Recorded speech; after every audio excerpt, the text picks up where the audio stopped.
Estamos conectados con el ingeniero Raúl Delgado Sayán para seguir hablando del tema sobre el que hemos estado reiterando insistentemente, que es la eventualidad de un sismo de alta intensidad en el Perú, en Lima en particular y en el Callao, y el impacto que este tendría. Raúl, muy buenos días. Buenos días, Nicolás. Aquí a la orden para conversar sobre el tema que tú tengas a bien tocar el día de hoy. Tú nos has descrito, y ha sido de miedo, lo que pasaría en la Costa Verde, lo que pasaría con las poblaciones que viven en los cerros.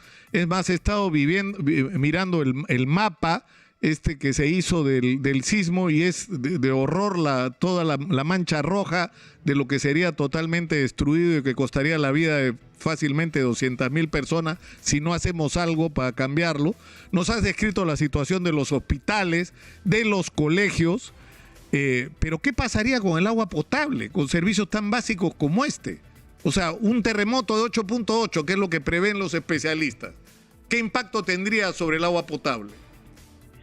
Mira, Nicolás, yo creo que has hecho muy bien en pasar inmediatamente al tema del agua potable, porque en realidad tenemos que ponernos en el contexto de lo que es el centro urbano de Lima y Callao. Lima y Callao tiene aproximadamente la número 34 en el mundo en población, que no es poca cosa, pero 11 en densidad poblacional, en número de habitantes por kilómetro cuadrado.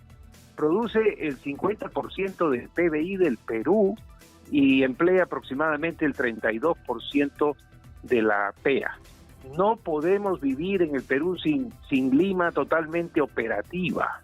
Básicamente eso sería un desastre. Ahora, cuando entras a los servicios básicos, y el agua es vida y es un servicio básico para todo tipo de actividades, tenemos que pensar de que en realidad tampoco el agua está por sí sola suelta, depende fundamentalmente de otras cosas básicas como son energía, combustibles, sistemas de comunicación, porque si no tampoco la empresa del agua funciona. Y además tenemos una cantidad de tuberías de aproximadamente 30,000 kilómetros, que es muchísimas veces Tacna Tumbes. Ahora, nosotros tenemos que considerar el agua como tres componentes: el componente de captación, el componente de tratamiento y el componente de distribución generalizada para llegar a todos los sitios. Ahora, el componente de captación, por ejemplo, tú sabes que dependemos de tres cuencas, pero fundamentalmente de la del río Rímac. Entonces, lo primero que tenemos que saber es cómo el sismo va a contaminarme el río Rímac. Y ahí tenemos varias bombas en potencia.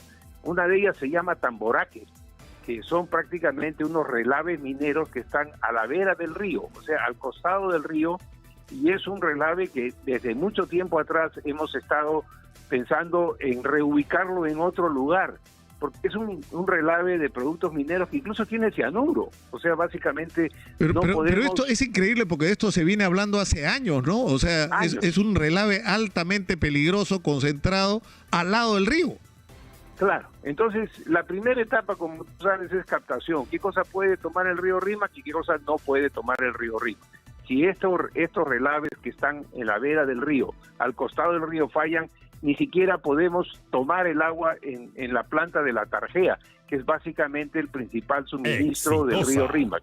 Pero también tienes, en el problema de captación, tienes que básicamente el último informe que teníamos de la CENEPRED, del simulacro antes de la pandemia, nosotros podíamos aproximadamente de la planta de la Tarjea, que es lo que mayormente surte a Lima. La planta número 1, son dos plantas en la Tarjea. La planta número 1, que procesa 7,5 metros cúbicos por segundo, estaría fuera de servicio. La planta por excesivos daños. La planta número 2, que tiene la mitad, o sea, básicamente 10 metros cúbicos por segundo, esa sí podría operar con pequeñas dificultades y demás.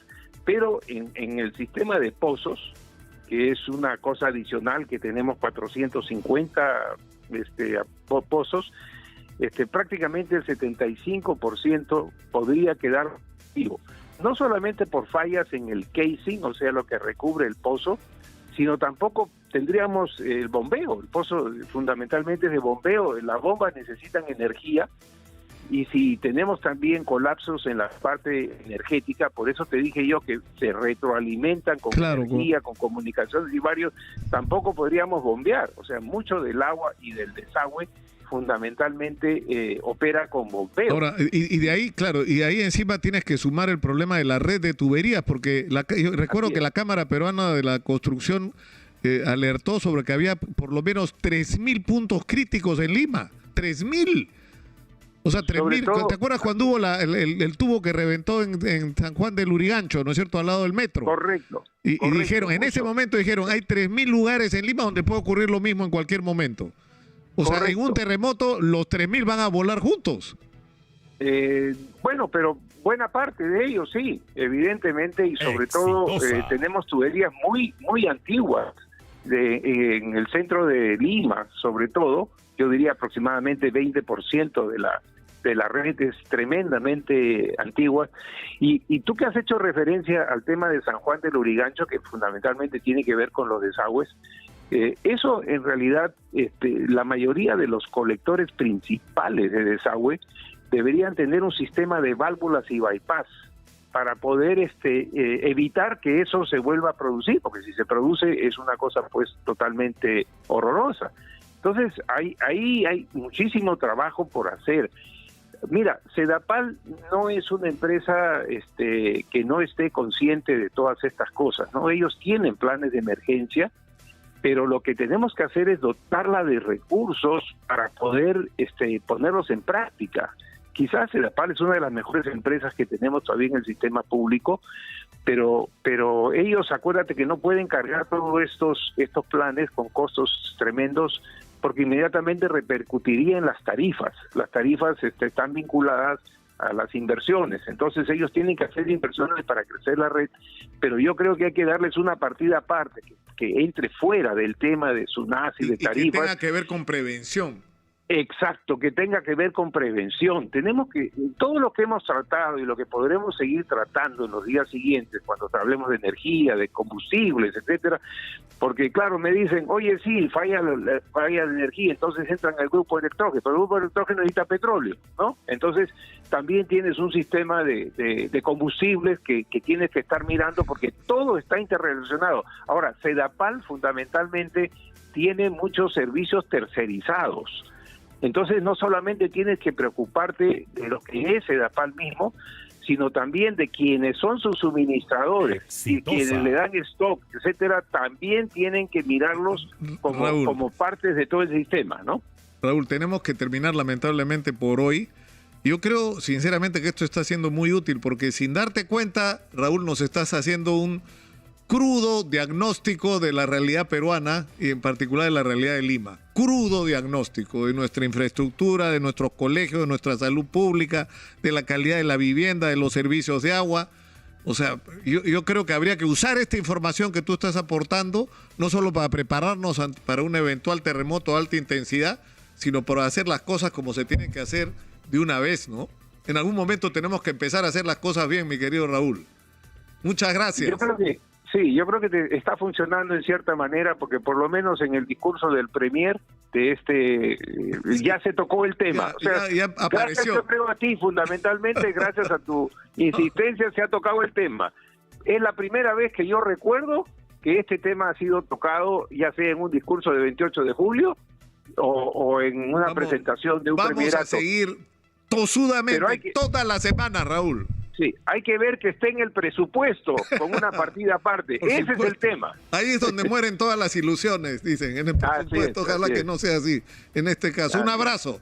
Gracias, el ingeniero Raúl Delgado Sayán ha estado con nosotros. Tenemos que terminar, son las 10:59 de la mañana. Yo me despido, los dejo con Karina Novoa en nuestra señal de televisión y con Christian Woodwalker en nuestra señal de radio. Conmigo será hasta mañana.